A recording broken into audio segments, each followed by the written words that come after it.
கடலூர் மாவட்டம் அண்ணாமலை நகர் காவல் நிலையத்தில் தமிழக அரசால் தடை செய்யப்பட்ட குட்கா போதைப் பொருட்கள் பிடித்தது சம்பந்தமாக கடலூர் மாவட்ட காவல் கண்காணிப்பாளர் திரு எஸ் ஜெயக்குமார் IPS அவர்கள் பத்திரிகையாளர்களை சந்தித்தார். ஒரு வருட காலமாக போதைப் பொருட்களான கஞ்சா, குட்கா மற்றும் இந்த டேப்லெட் போன்ற போதை தரக்கூடிய மாத்திரைகள் இதன் மீது கடும் நடவடிக்கை எடுக்கப்பட்டு வருகிறது.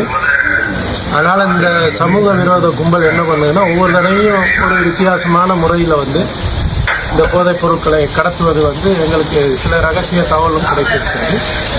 ஸோ அதுபோல் இன்றைக்கு அதிகாலை கிடைத்த தகவலின் பேரில் அண்ணாமலை காவல் ஆய்வாளர் மற்றும் ஆய்வாளர் அம்பேத்கர் மற்றும் சிறப்பு உதவியாளர் கஜேந்திரன் ஆகியோர் கடவைச்சேரி மேம்பாலம் அருகே வாகன தணிக்கை செய்யும்போது இந்த காரை பிடிச்சிருக்காங்க. 4 சக்கர வாகனம். அதில் இருந்த தர்மராஜ், இவர் உத்தரப்பிரதேசத்தை சார்ந்தவர். அதுபோல் 2 பாலமுருகன், அவங்கெல்லாம் கொத்தங்குடி தெருவை சார்ந்தவர்கள், சிதம்பரத்தை. இவங்க என்ன பண்ணுறாங்கன்னா, கொரியர் சர்வீஸில் கொரியரில் பார்சல் சர்வீஸ் ஒரு பார்சலை எடுத்துகிட்டு வண்டியில் கொண்டு போகிறாங்க. அந்த வண்டியை பார்க்கும்போது, அந்த பார்சலை பார்க்கும்போது அது சேலை அப்படின்ற மாதிரி சொல்லியிருக்காங்க. பட் நமக்கு உறுதிப்பட்ட தகவல்னால அதை சந்தேகத்தின் பேரில் அதை ஓப்பன் பண்ணி பார்க்கும்போது தான் ஒவ்வொரு சாரிலையும் உள்ளார 3 பேக்கெட், பெரிய பேக்கெட் ஹான்ஸ் பேக்கெட் மறைத்து வைக்கப்பட்டுள்ளது.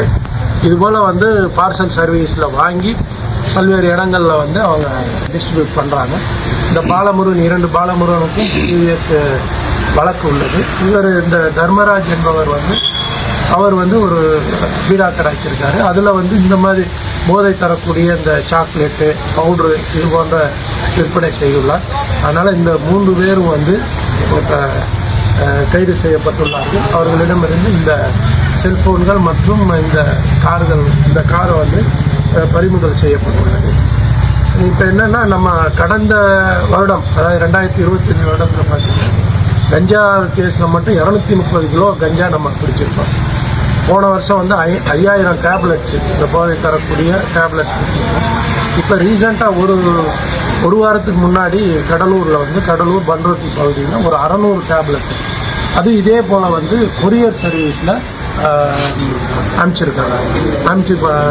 அந்த ரிசீவ் பண்ணுறாங்க. கொரியர் சர்வீஸ் அது எங்கேருந்து வந்ததுன்னா குஜராத்லேருந்து வந்தது. அதற்கும் அந்த தனிப்படையினர் அந்த குஜராத்தில் இருக்கிற நபரை பிடிப்பதற்கு முயற்சி செய்து இருக்கிறாங்க.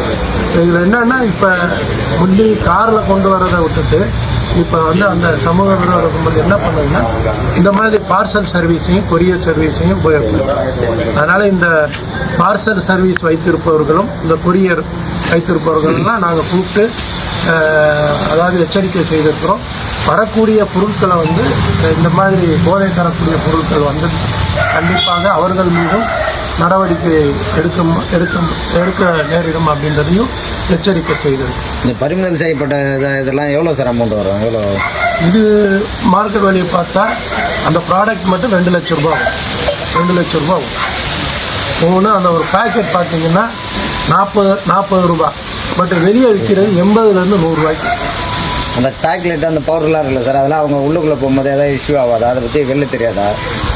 இல்லை, அதெல்லாம் எல்லாம் மறைச்சி தானே விற்கிறாங்க, மறைச்சி தான் வச்சுருக்காங்க. அவங்களுக்கு தெரியும் இது தடை செய்யப்பட்ட பொருள்னு தெரியுது. ஒரு லாப நோக்கில் தான் அதை விற்கிறாங்க.